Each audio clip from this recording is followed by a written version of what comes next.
So this is the first part. So I'm going to say, okay, tell me when it's going. It's going. Okay. Ace whale, alum lamalu Wee Lay Laq tel squeak, telitzo quachiacto. Good day. My name is Laura Wee Lay Laq, and today I am going to show you how to boil onion skins so we can use it as a dye for wool and other things if you choose to use it for different kinds of material. So the first thing we start with is onion skins, and I've been Lots saving of onion skins. these onion skins because I'm my only cook, and I'm the only one that lives in the house that eats onions, and so I've taken 2 or 3 years to save all of these onion skins. Holy moly. And they can be any kind of onion skin, and the beauty of dyeing and making a color, a natural color with onion skins is you don't have to add a mordant. Okay, everybody run to your dictionary and find out what mordant means. And then what we're going to do is we're going to place water in here and we're going to boil it. And we're going to boil it for a couple of days. Ready, set, go. So the first thing we're going to do is take some water and we're going to put it into the onion skins, and that's all you need to do is fill it with water. And if you notice, my cat Caboodle is helping us with this project. She's a real talker and she loves to get involved. So should the onion skins be fully covered, or will they shrink down in there with? That's a really good question, Miss Carly Schroeder. We are going to cover it with more. We're going to put in at least, I would say, 1 more of this this size container of water and see how it looks. And then we're going to turn it on. Gotcha. Why don't you tell us who you are, who's behind the camera? Oh, it's me, Miss Carly. Hey, this is one of my teachers. Lumlamalut is her traditional name.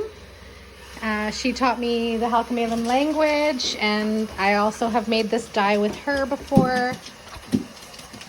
This is Chico and Doshi. That's Doshlish. And here's Cheeky Girl, my Cheeky Girl. And of course, Caboodle. So there's 2 of this size container. I don't know how much it is, but you can clearly see. About a liter, maybe? Maybe only, oh, here, it does have it on it, look. So here's 32 ounces, 946 mLs. Oh, there it is. 64 ounces or 1,892 mLs. Just so, you know. Me, I don't really pay attention to that, but here we are. If you look closely, you can see the beads of the moisture, and you can see. And I think I'm going to stick with that for now, and if need be, I will add more as it boils along. So in Halkomelem, we say the word for onion is alil, and these are white onions, so we would call them pak alil. And in the Halkomelem language, which is in this case the upriver Halkomelem, there's 3 sister languages, but Halkomelem is also a sister language to Nooksack and to Squamish and also to Musqueam. So that's downriver. And downriver begins at Fort Langley and carries on to the mouth of the river. So, alil, pak alil, white onions, ka, which is water, and this is la pot, which is a Chinook word for the pot. Okay, and it's important to use an aluminum pot or an enamel pot, because you don't want to use your really good stainless steel, because what it'll do is it will start, when you do a lot of dyeing, I have one of these that you just get. See, it's 15 probably liters yeah, of water that it contains, and I use it for all of my dyeing, right? Because it's good to do that. Just take one vessel that you're going to use for the boiling of them.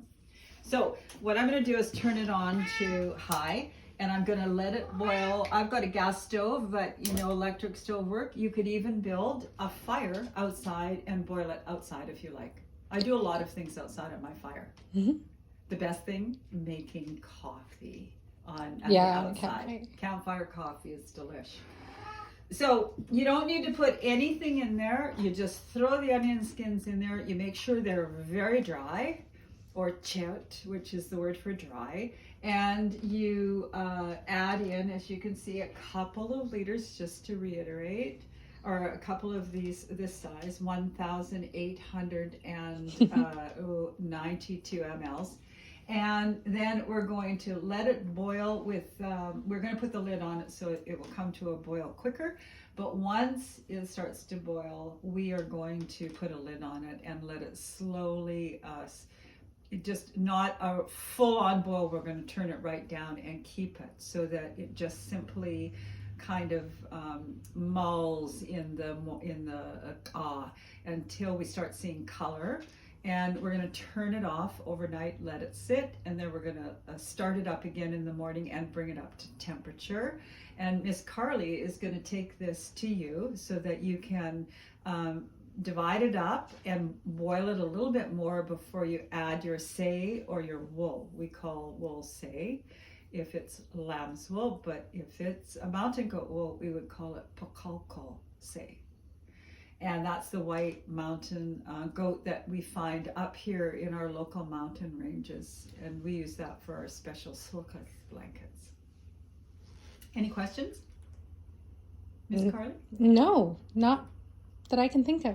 Okay, I have a question for the students. Okay. Have you all run to your dictionary, and can you tell me what the word mordant means? Hop to now. We need to know what the answer is to that. Thanks for your listening. Thank you, Miss Wee Lay Laq. You're very welcome, Carly.